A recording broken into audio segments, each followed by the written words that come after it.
तो गुरु, जब तक सत्ता थी बिहार में बहार थी, अब बिहार बदहाल हो गया सत्ता परिवर्तन होते ही। जैसे ही सत्ता गवाई, आपको बदहाली याद आ गई बिहार की? नहीं संदीप जी, देखिए ये तो आपका दृष्टिकोण है। लगातार बिहार के हितों से जुड़े मुद्दे यहाँ विमर्श में रहा है, वो चाहे प्रदेश का विमर्श हो। नीति आयोग ने लगातार, हम लोग सत्ता में रहे, हम लोग सत्ता में ना रहे, नीति आयोग की रैंकिंग देख सकते हैं। नीति आयोग कोई अभी पिछले एक हफ्ते में रैंकिंग निकाल रहा है क्या?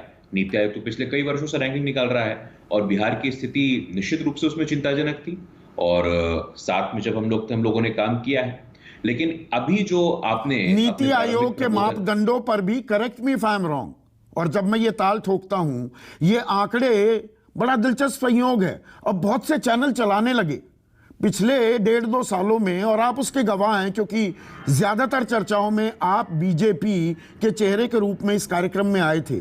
हमने दसियों बार इन मुद्दों पर चर्चा की थी। तब आपने कहा था ये नए मापदंड बनाए गए हैं, अभी हमें देखना होगा, ऐसा नहीं है जो बताया जा रहा है। 52% लोग बहुआयामी गरीबी से प्रभावित हैं, 42% बच्चे कुपोषित हैं, कि नहीं, ऐसा नहीं है। ये जमीनी हकीकत दरअसल सही मायने में दर्शाई नहीं जा रही है। कोट अनकोट आपको मैं कोट कर रहा हूं आप ही के सामने। गलत कर रहा हूं तो प्लीज करेक्ट मी। नहीं, तो संदीप जी हमें कोट कर रहे हैं तो समग्रता में करिए ना। समग्रता में कोट करना चाहिए कि 2005 में infant mortality rate, maternal mortality rate, road connectivity, बिजली, लॉ एंड ऑर्डर, समग्रता में देखना चाहिए। लेकिन संदीप जी, जो बड़ा प्रश्न है, जो बड़ा यक्ष प्रश्न आपने अपने प्रारंभिक प्रबोधन में छोड़ा है, ये निश्चित रूप से मुझे लगता है कि जनादेश के विषय पे एक लॉ का छात्र और लॉ का शिक्षक दोनों होने के नाते कॉन्स्टिट्यूशन और रूल ऑफ लॉ, जो मैंडेट जब जिसको मिलता है, मैं थोड़ा आपका ध्यान आकर्षित करना चाहता हूं। 2010 मैंडेट पे आते हैं ना गुरु। पहले बिहार बदहाल है, अब आप ये मान रहे हैं, पहले बिहार की बात करते हैं ना। बिहार से संबंधित जो भी मुद्दे हो Sandeep ji, law and order हो, कनेक्टिविटी हो, इंफ्रास्ट्रक्चर हो, मैं आज भी आपसे और किसी भी पैनलिस्ट से खुली चुनौती देता हूं। मैं डिबेट करने को तैयार हूं, और हम करते आए हैं संदीप जी। ऐसा नहीं कि हम भागे हैं। 5 के आंकड़े, 10 के आंकड़े, 15 के आंकड़े, 20 के आंकड़े, यहां वरिष्ठ हम लोगों के नेता यहां पे मौजूद हैं, दूसरे दलों से भी कोई भी दे सकता है कि नीति आयोग की स्थिति, या फिर bill and Melinda Gates foundation ने यहां लंबे समय तक काम किया है, कोई भी इस बात का गवाह है। एनसीआरबी का आंकड़ा इस बात का गवाह है कि 2005 में क्या स्थिति थी और 2015 में क्या स्थिति है।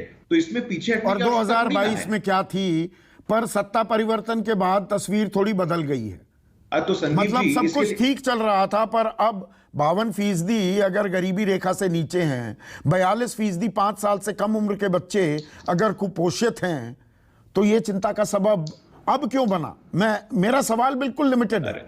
नहीं संदीप जी, आप तो ऐसा कह रहे हैं कि जैसे स्टूडियो में क्या डिबेट आप करेंगे मैं तय करता हूं क्या संदीप जी? मैं थोड़ी ना तय करता हूं। चाहे यहाँ कोई और लोग बैठे, कोई थोड़ी तय करता है। आप लोग की अपनी स्वायत्ता है, आप लोग अपने मन से तय करते हैं कि क्या डिबेट करना है, क्या डिबेट नहीं करना है। मुझे लगता है कि यहाँ पे आपको आत्ममंथन करने की आवश्यकता है। अच्छा, मुझे तो आत्ममंथन करना ही चाहिए, मैं करता रहता हूं। मतलब आपने भी आत्ममंथन किया कि इतने दिनों से ये मुद्दे नहीं उठाए, अब उठाने चाहिए, ये भी आत्ममंथन का ही नतीजा है। संदीप जी, इंटरनल मीटिंग में क्या हम लोग डिस्कस कर रहे हैं, नीति आयोग में क्या डिस्कस कर रहे हैं, या कैबिनेट में क्या डिस्कशन हो रहा है, थोड़ी ना सार्वजनिक मुद्दा होता है। इंटरनल मुद्दे बिल्कुल डिस्कस किए जाते हैं, और यही कारण है कि 2005 से लेकर के 2020 के बीच में एक बुनियादी परिवर्तन आया है। इससे कोई भी बिहार का नागरिक अस्वीकार नहीं कर सकता है। ग्रॉस एनरोलमेंट रेशियो की बात हो, महिलाओं को पंचायत में प्रतिनिधित्व देने की बात हो, लॉ एंड ऑर्डर देने की बात हो, इंफ्रास्ट्रक्चर की बात हो, आज पटना में आप आइए ना। व्यक्ति आए, 2020 का आंकड़ा बता रहा हूं, 34,000 रुपए, देश की 96,000 रुपए प्रति व्यक्ति आए।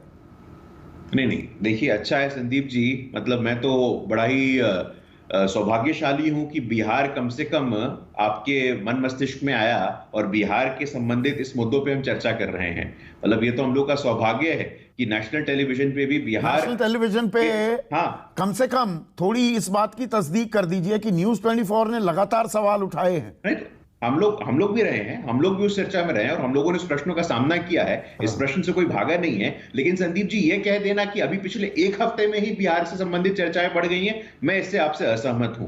बिहार से नहीं, बाकी मीडिया भी थोड़ा जागा है। हाँ, थोड़ा जागा मीडिया।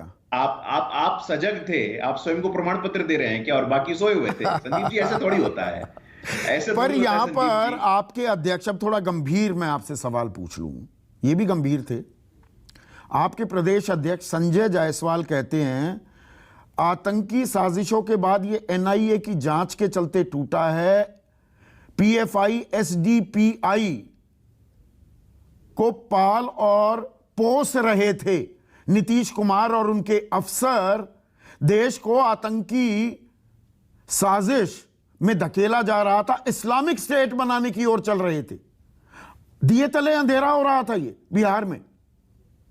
नहीं, देखिए ऐसा है संदीप जी कि अगर आप मैंडेट देखें, कोई एक कारण ही था ऐसा नहीं है, कारण अनेक थे, और हमारे पार्टी के वरिष्ठ नेता सुशील मोदी जी ने स्पष्ट कर दिया है, मल्टीपल रीजंस थे, उनमें से शायद एक कारण हो सकता है। लेकिन जो बड़ा प्रश्न है संदीप शायद जी, एक कारण नहीं, मैं बयान दोबारा से सुनवा देता हूं। संजय जायसवाल जो आपके प्रदेश अध्यक्ष हैं, वो बयान दोबारा से चलाइए।